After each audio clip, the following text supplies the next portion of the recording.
آپ یہ دیکھیں کہ یعنی ایک ماں کو جو ہے نا فراست والا ہونا چاہیے. کنفیوزڈ ماں کیسے اچھی تربیت کر سکتی ہے؟ جسے یہ نہیں پتا چلتا کوئی کچھ کہتا ہے کوئی کچھ کہتا ہے. جسے یہ نہیں پتا چلتا کہ مجھے اپنے بچے کو رائٹ اینڈ رانگ کے بارے میں کیسے بتانا ہے، رشتوں کی پہچان کیسے کرانی ہے. جو ماں کر رہی ہوتی ہے وہ بچہ لرن کر جاتا ہے. جو باپ کر رہا ہوتا ہے گریجولی بچہ بڑا ہوتا ہے، پھر باپ کی طرف انکلائنڈ ہوتا ہے. تو جو وہ کر رہے ہوتے ہیں وہ پیچھے پیچھے وہ سیکھ رہے ہوتے ہیں. تو آپ اس بچے کو نہ تو وہ فیضان نظر تھا نہ مکتب کی کرامت تھی. اللہ اکبر. وہ ایک ماں کا اخلاص تھا. سبحان اللہ. یقیناً مائیں اپنے بچوں کی زندگی میں بڑا اہم کردار ادا کر سکتی ہیں. بے شک. کبھی ضائع نہیں. سبحان اللہ. اس وقت پہ بھی یہ سوچنا، آج کسی کا شوہر اس کو تن تنہا صحرا میں چھوڑ کے جائے تو صحیح، نہ تو اس صحرا میں نہیں گھر میں چھوڑ جائے، گھر میں بھی چھوڑ جائے. اور اگر وہ کسی معاشرے میں بے شمار خواتین ہیں جن کے ساتھ مختلف طرح کے واقعات بھی ہو جاتے ہیں، زندگی کے معاملات بھی بیت جاتے ہیں، اور یہ یقین ہونا کہ اس حال میں بھی اللہ مجھے ضائع نہیں کرے گا انشاءاللہ. السلام علیکم ورحمۃ اللہ وبرکاتہ. رمضان پوڈ کاسٹ کے ایک اور ایپیسوڈ کے سلسلے میں آپ کی خدمت میں حاضر ہیں. الحمدللہ ہمیں موقع مل رہا ہے کہ ہم اس بار اس پوڈ کاسٹ کے ذریعے سے بہت سارے ایسی چیزوں پر بات کر سکیں جو ہماری اور ہماری نسلوں اور ہمارے معاشرے کی تربیت کے لیے بہت ضروری ہیں. پچھلی بہت ساری اقساط میں بھی آپ نے دیکھا کہ ہم نے مختلف موضوعات پر بات کی، اور ہم یہ چاہتے ہیں کہ میکسیمم فائدہ اس وقت سے اٹھایا جا سکے اور اللہ رب العزت ہمارے لیے اس عمل کو سیکھنا آسان کریں. جیسے کہ آپ جانتے ہیں استاذہ نکہت ہاشمی صاحب ہمارے ساتھ شریک گفتگو ہیں. استاذہ بہت شکریہ آپ کے تشریف لانے کا، آپ کے وقت نکالنے کا، آپ کے سکھانے کا. انشاءاللہ اللہ رب العزت ہی آپ کو اس کی بہترین جزا دے سکتا ہے. جس طرح آپ کے ساتھ بیٹھ کے انسان ایک انلائٹنمنٹ کی فیلنگ میں چلا جاتا ہے کہ قرآن کو جس طرح سے ایکسپلین کرتی ہیں، جس طرح چیزوں کا ربط جوڑتی ہیں سائیکلوجیکلی، ایموشنلی. اور پچھلے 2-3 ایپیسوڈ سے ہم بہت زیادہ بات کر رہے ہیں کہ روح، جسم اور جو ہمارا سول ہے اس کا بڑا گہرا تعلق ہے. تو الحمدللہ اس کا بہت شدید فائدہ ہو رہا ہے. جس طرح ہم نے بہت بات کی ایکسٹرنل ہائیجین کے حوالے سے اور ایکسٹرنل انوائرمنٹ کے حوالے سے بچے کے ہم بہت کنسرنڈ ہیں، اسی طرح سے اسپرچول ہائیجین بہت ضروری ہے. اور ان ساری چیزوں کو مائنڈ، باڈی اینڈ سول کا جو کنیکشن ہے اس کو صحیح گراؤنڈ پر آپ تب تک استوار نہیں کر سکتے جب تک اللہ تعالیٰ کی وہ گائیڈ لائن جو اس نے ہمیں دی ہے. اور بے شمار مثالیں ہیں اس کتاب سے. ہم نے کبھی حضرت لقمان کا ذکر کیا، ان کی اپنے بیٹے کو کیا وصیتیں کرتے نظر آ رہے ہیں اور کس کس حوالے سے گائیڈ لائن دے رہے ہیں. پھر حضرت یحییٰ کی بات ہوئی، حضرت مریم کی بات ہوئی، حضرت عیسیٰ کی بات ہوئی. تو الحمدللہ بے شمار ایسی مثالیں. سر آج میں جو آپ سے پوچھنا چاہتی ہوں، حضرت لقمان علیہ السلام ایک بہترین باپ کی شکل میں سامنے آتے ہیں، اور اللہ تعالیٰ اس کو اپنی کتاب میں ذکر کرتے ہیں کہ کس طرح وہ اپنے بیٹے کی تربیت کر رہے ہیں. اس طرح ایک تربیت حضرت اسماعیل علیہ السلام کی ہوئی. اس ماں نے جس نے اپنے باپ کی غیر موجودگی میں اس بچے کو پروان چڑھایا، اور جیسے شاعر بھی اس کے بارے میں کہتا ہے کہ وہ فیضان نظر تھا یا کہ مکتب کی کرامت تھی، سکھائے کس نے اسماعیل کو آداب فرزندی. حضرت اسماعیل علیہ السلام کا بچپن، ان کا لڑکپن، ان کی جوانی، پھر ان کا رول ہمارے سامنے ہے، اور بہت الحمدللہ ان انبیاء میں سے ان کا شمار ہے جن کی زندگی سے ہم بہت کچھ سیکھتے ہیں. تو استاد وہ کیا تھا؟ وہ فیضان نظر تھا یا مکتب کی کرامت تھی؟ فائزہ جزاک اللہ، بہت ہی عمدہ موضوع کی طرف ہم آگے بڑھ رہے ہیں الحمدللہ. الحمدللہ. نہ تو وہ فیضان نظر تھا نہ مکتب کی کرامت تھی. اللہ اکبر. وہ ایک ماں کا اخلاص تھا. سبحان اللہ. یقیناً مائیں اپنے بچوں کی زندگی میں بڑا اہم کردار ادا کر سکتی ہیں. بے شک.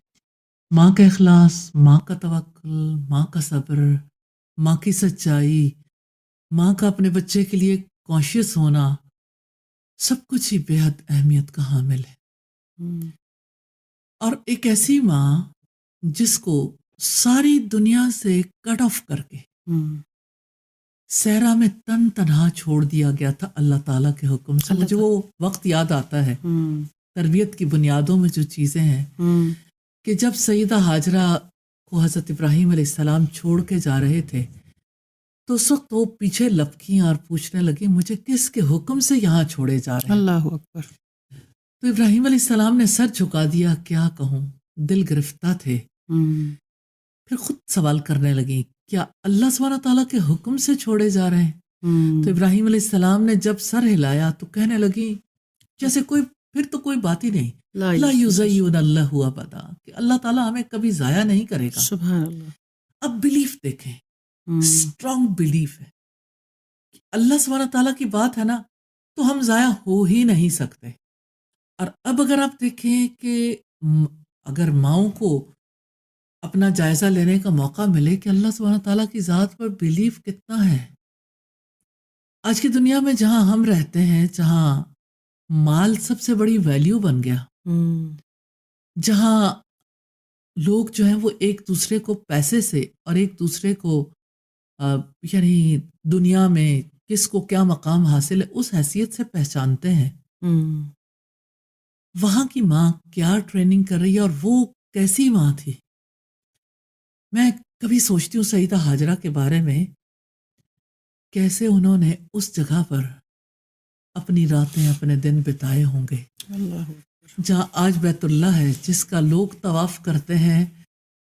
اس کی بنیادوں میں اس مقام پر اسماعیل علیہ السلام اور حضرت ہاجرہ نے کیسا وقت گزارا ہوگا، اور آج یہی تو تربیت ہوئی. جی اور بالکل. آپ دیکھیں کہ کتنا بڑا مقام ہے کہ اللہ سبحانہ تعالیٰ نے عین اس جگہ کو اللہ کے گھر کے لیے منتخب کیا، جس جگہ پر سیدہ ہاجرہ کا توکل، سیدہ ہاجرہ کا اخلاص، سیدہ ہاجرہ کی تربیت، اور پھر آپ ان کی ذہنی صحت کو دیکھیے، کیا کمال مینٹل ہیلتھ تھی ان کی، سبحان اللہ، کہ انہوں نے یعنی اس کو اللہ کی طرف لوٹا دیا نا. استاد آج کوئی ایک عورت اکیلی رہ جائے، میں کہتی ہوں وہ معاشرہ تو لا کے دکھائیں جس کا یہ بلیف ہو. تو آدھا تو معاشرہ سمپتی کرے گا، آدھا وہ اپنے ساتھ خود ایسے اپنا کیریکٹر ایسے بنا لے گی.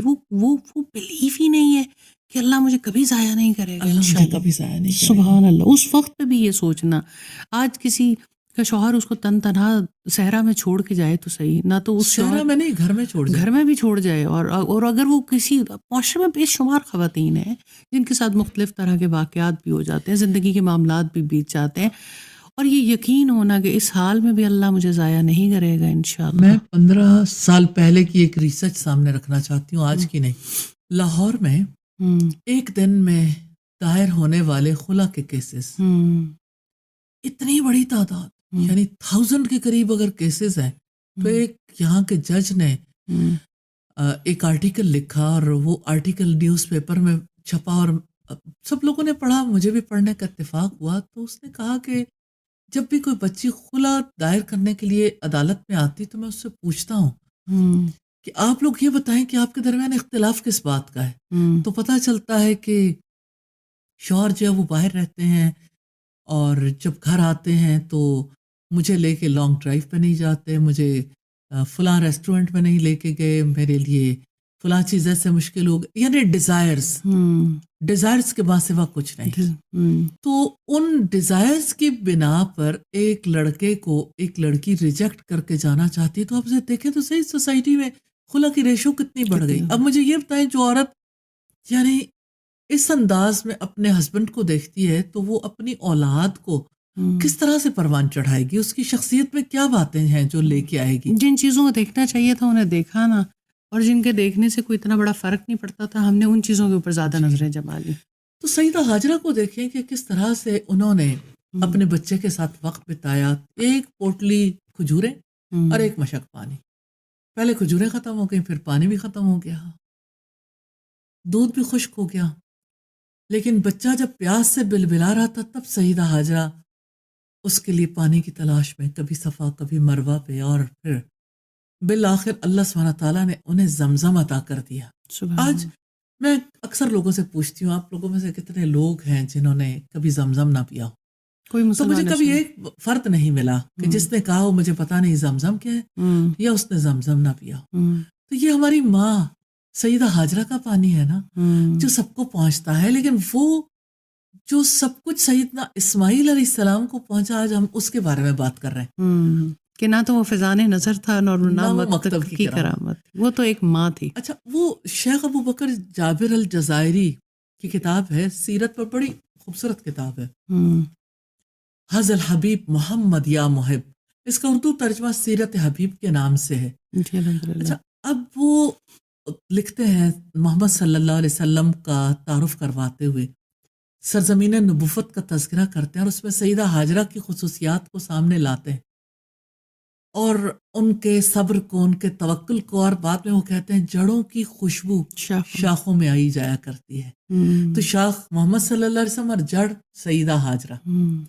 تو آپ دیکھیں کہ سیدہ ہاجرہ اور رسول اللہ صلی اللہ علیہ وسلم کے درمیان پہلا کس طرح سے سیدہ ہاجرہ کو وہ دیکھتے ہوں گے صبر کرتے ہوئے، لوگوں کو ڈیل کرتے ہوئے. ان کی ڈیلنگ دیکھیں، ان کی بڑی فراست تھی. جب قبیلہ بنو جرہم کے لوگ ان کے پاس آئے کہ کیا ہم یہاں پہ آباد ہو سکتے ہیں، کیونکہ پانی ان کے پاس موجود تھا، سنگل ریسورس. آپ کو پتا ہے کہ کسی بھی علاقے میں جب کوئی اسٹیٹ قائم ہوتی ہے، جب لوگ مل کے رہتے ہیں، اس کی کوئی یعنی بنتر بنتی ہے سوسائٹی کی، تو ریسورسز کی ضرورت ہوتی ہے، اور سنگل ریسورس ان کے پاس پانی تھا. تو سیدہ ہاجرہ نے اس وقت کتنی فراست سے ان سے کہا تھا رہائش تو آپ رکھ سکتے ہیں لیکن پانی پر میرا حق ہوگا. تو ابتدا میں ہی جھگڑے کا فیصلہ چکا دیا. ایک وائز اور وزڈم والی خاتون تھی، اور انڈرسٹینڈ کرتی تھیں امپورٹنس آف ریسورسز کو، اور پہلا شہر آباد کرنے والی عورت تھی، پہلا کانٹریکٹ کو. جی بالکل. تو آپ یہ دیکھیں کہ یعنی ایک ماں کو جو ہے نا فراست والا ہونا چاہیے.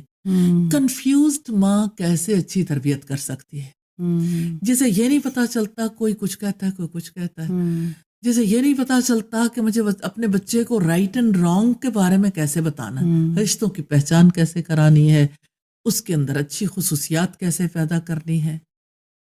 اور پھر آپ دیکھیں کہ جس کو یہ نہیں پتا چلتا کہ کیا کھلانا ہے اور کیا نہیں کھلانا، اور کیا توار پروان چڑھانے اور کیا نہیں چڑھانے، تو وہ کیسے اچھی تربیت کرے گی.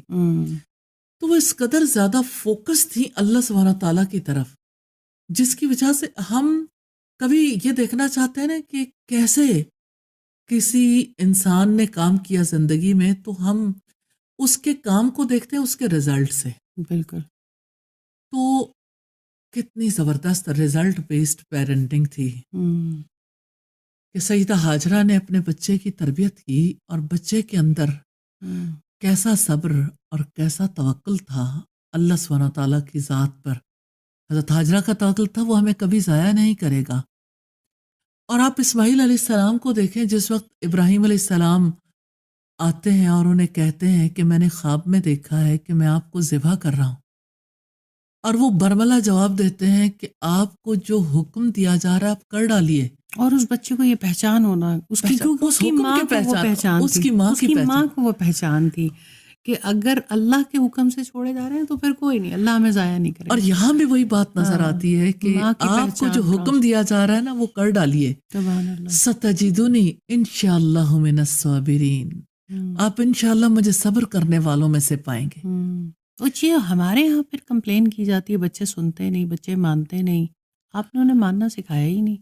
مجھے ایسا فیل ہوتا ہے کہ ماں پہلے خود دیکھے، باپ خود دیکھے وہ اپنے ماں باپ کی کس قدر مانتے رہے، اور ان کے اندر اطاعت کا جذبہ کتنا ہے، اور ان کے اندر رشتوں کی شناخت اور پہچان کتنی ہے، اور ان کے اندر فراست کتنی، اور وہ اپنے مالک کو کتنا پہچانتے ہیں، اپنے خالق اپنے رازق کو کتنا پہچانتے ہیں. دیکھیں چیزیں تو ٹرانسفر ہوتی ہیں نا، تو جو کیریکٹرسٹک ماں باپ کی ہوتی ہیں وہ ٹرانسفر تو ہوتی ہے نا. بچہ لرن کرتا ہے کچھ کر کے، اور لرن کرتا ہے ارد گرد ماں باپ کو دیکھ کے. اور دیکھیں بچہ تو کوئی بھی بات ہو، نیا کوئی شخص آئے، چھوٹے بچے کو دیکھیں اس کی نظریں ماں کی طرف اٹھتی ہیں کہ ماں کیا کہتی ہے، تو وہ دراصل حکم کا انتظار کر رہا ہوتا ہے. پھر جو ماں کر رہی ہوتی ہے وہ بچہ لرن کر جاتا ہے، جو باپ کر رہا ہوتا ہے گریجولی بچہ بڑا ہوتا ہے، پھر باپ کی طرف انکلائنڈ ہوتا ہے، تو جو وہ کر رہے ہوتے ہیں وہ پیچھے پیچھے وہ سیکھ رہے ہوتے ہیں. تو آپ اس بچے کو دیکھیے کہ جس نے اپنی صابرہ اور توکل کرنے والی ماں سے یقین سیکھا تھا، اللہ سبحانہ تعالیٰ کے احکامات پر یقین کرنا. اور پھر جو اللہ نے کہہ دیا وہ کرنا ہے. ایک تو یقین اور پھر اللہ نے جو کہہ دیا بالکل وہ بالکل. کرنا ہے. اور پھر آپ دیکھیں کہ یعنی باپ کے بارے میں ایک غلط فہمی نہیں ہے کہ میرا باپ مجھے چھوڑ کے چلا جاتا ہے، ہم ساری زندگی تنہا رہے، ہمارے حالات ایسے تھے، فائنینشیل ایسے تھے، ہمیں جو ہے وہ بے یار و مددگار چھوڑ دیا اور ہم اکیلے رہے ساری حیات میں، اور ساری حیات میں اکیلے رہنے کے بعد اب جب والد آئے ہیں تو کہتے ہیں میں تمہیں ذبح کر دوں گا. ایک نیگیٹو تھاٹ نہیں ہے.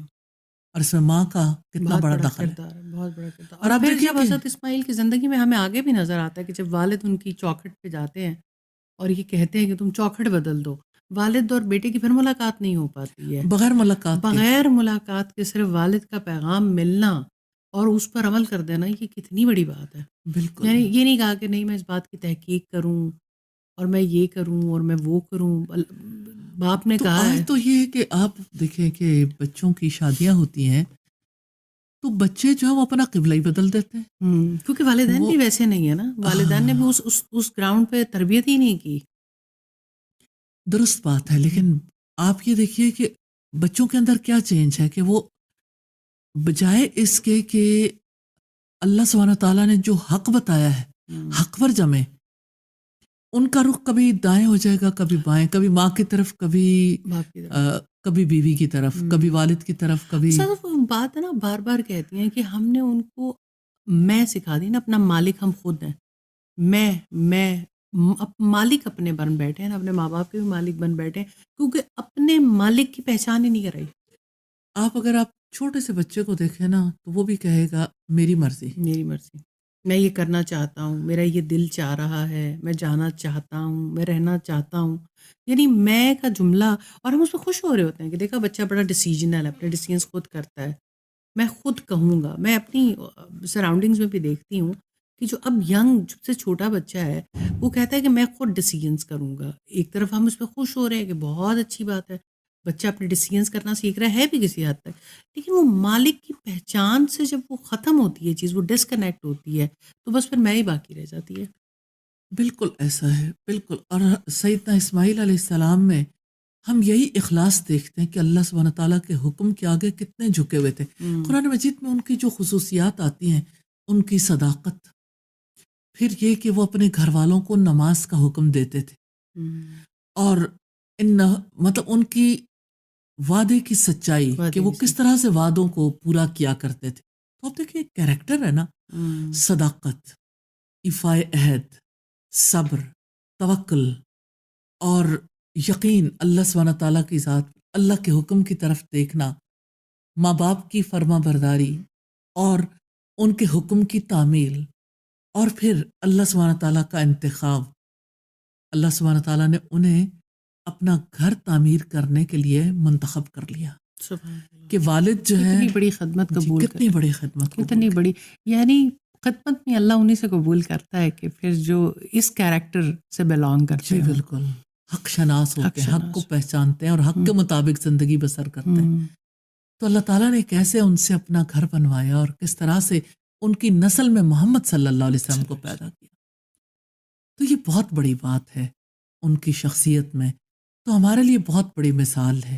ہم شخصیات کو اس لیے دیکھتے ہیں کہ ان کی وجہ سے ہمیں زندگیوں میں وہ خصوصیات نظر آئیں اور پتہ چلے کہ ہاں یہ صرف کتابی باتیں نہیں ہیں. اور استاد ہم اپنی زندگیوں کو بھی تو ان سے ریلیٹ کر سکیں نا. جس طرح ہمارے دشمن نے اتنی کوشش کی کہ ہمارے ہیرو بدل دیے. پتہ ہے کہ ہیرو اللہ تعالیٰ کا نظام ہے. اللہ تعالیٰ نے بھی کتاب میں قصے سنائے ہیں، واقعات سنائے ہیں، پھر احکامات دیے ہیں کہ ایک انسانی نفسیات ہے کہ وہ کہانی سے، اسٹوری سے بہت آسانی سے سیکھتی ہے. تو ہمارے بچوں کی ہم نے، ہماری پیرنٹنگ نے، ہمارے معاشرے نے، اور پھر آبویسلی جو تھنک ٹینکس ایسے پیچھے بیٹھے ہوئے انہوں نے یہی تو کیا کہ ان کے رول ماڈل بدل دیے، ان کی محبتیں تبدیل کر دیں گی جن سے محبت ہونی چاہیے تھی. پھر پہچان کے وہ طریقے نہیں رہے کہ حضرت اسماعیل ایسے ہوں کہ جیسے ہمارے فیملی ممبر ہیں اور ہم نے ان سے سیکھنا ہے، اور انہوں نے اپنی زندگی میں کیا اچھے کام کیے تھے. مجھے تو کبھی کبھی یہ بہت کمی محسوس ہوتی ہے کہ یہ بہت اس کو آسان انداز میں کہ حضرت ابراہیم سے ہم ریلیٹ کر سکیں کہ وہ ہمارے آبا میں سے ہیں اور ہم نے ان کی لائف سے کیا سیکھنا ہے. تو مجھے ایسا لگتا ہے یہ والی چیز بہت زیادہ مس ہوئی ہے کہ ہم نے ان کو اپنے آبا میں سے سمجھا ہی نہیں. ہم تو زیادہ سے زیادہ اپنے باپ سے تعلق نہیں بنا سکتے، تو باپ کے باپ سے تو، اور پھر اپنے نسلوں سے تعلق بنانا تو بہت ہی مشکل کام ہے. اور مجھے اسماعیل علیہ السلام کی زندگی کا وہ منظر بہت زیادہ یعنی میرے دل کو پکڑتا ہے کہ باپ سے کہتے ہیں کہ میرے چہرے کو اپنے سامنے نہ رکھیے گا، پدری مجھے پیشانی کے بل لٹا دیں، کہیں ایسا نہ ہو کہ آپ اس حکم کو پورا نہ کر سکیں. پھر حکم ہے. اور اب دیکھیں کہ اللہ سبحانہ تعالیٰ نے ابراہیم علیہ السلام سے یہ کہا کہ آپ نے اپنا خواب سچ کر دکھایا، تو اس میں بیٹے کا کتنا بڑا رول ہے. وہ بیٹا جو یعنی اپنے باپ کے سامنے یوں بچھا ہوا ہے کہ باپ بس گردن پر چھری چلائے اور روح اپنے مالک کے پاس پہنچ جائے. تو ایسا بیٹا تو کبھی نیلے آسمان تلے کسی نے دیکھا نہیں، دیکھا ہی نہیں. ایسی مثال نہیں ملتی. تو یہ بہت بڑی بات ہے. لیکن ایسے کردار کے لیے، ایسی کیریکٹر بلڈنگ کے لیے پیرنٹس کی اپنی ٹریننگ بہت ضروری ہے، ان کا اپنا اور نالج ان کا فل ہونا ڈیوائن ضروری ہے. کنیکشن سے کنیکٹ ہونا بہت ضروری بالکل. ہے. جزاک اللہ خیر استاذہ، بہت شکریہ ایک دفعہ پھر آپ کے وقت نکالنے کا اور اتنی خوبصورت گفتگو کا. مشکل نہیں ہے، جو فاصلہ طے کر لیا اور جہاں غلطیاں ہو گئیں، بس ایک دفعہ اس ڈیوائن کنیکشن سے اپنا تعلق جوڑنے کی ضرورت ہے. آپ دیکھیں راستے آج بھی پیدا ہو سکتے ہیں اور اسی طرح سے ماحول بدل سکتا ہے، اور انشاءاللہ آنے والے وقت میں ہم ایک اچھی جنریشن کی بنیاد آج ڈال سکتے ہیں. اللہ تعالیٰ ہم سے قبول کرے، اور یہ جو سوچ کے زاویے ہیں جنہیں ہم اس پوڈ کاسٹ کے تھرو دیکھنے کی کوشش کر رہے ہیں، وہ ہمیں اس ماہ میں بھی اور اس کے آنے جانے کے بعد بھی، کیونکہ یہ ایک ایسی چیز ہے جس کی ہمیں مستقل ضرورت ہے. ہمیں عمل کی توفیق دے، ہم علم کی ان راہوں سے جڑے رہیں اور اس طرح کی محافل میں بیٹھتے رہیں اور اس طرح کے لوگوں سے سیکھتے رہیں. انشاءاللہ اگلے پوڈ کاسٹ میں کسی اور موضوع کے ساتھ حاضر ہوں گے. جب تک کے لیے اجازت دیجیے. السلام علیکم ورحمۃ اللہ وبرکاتہ.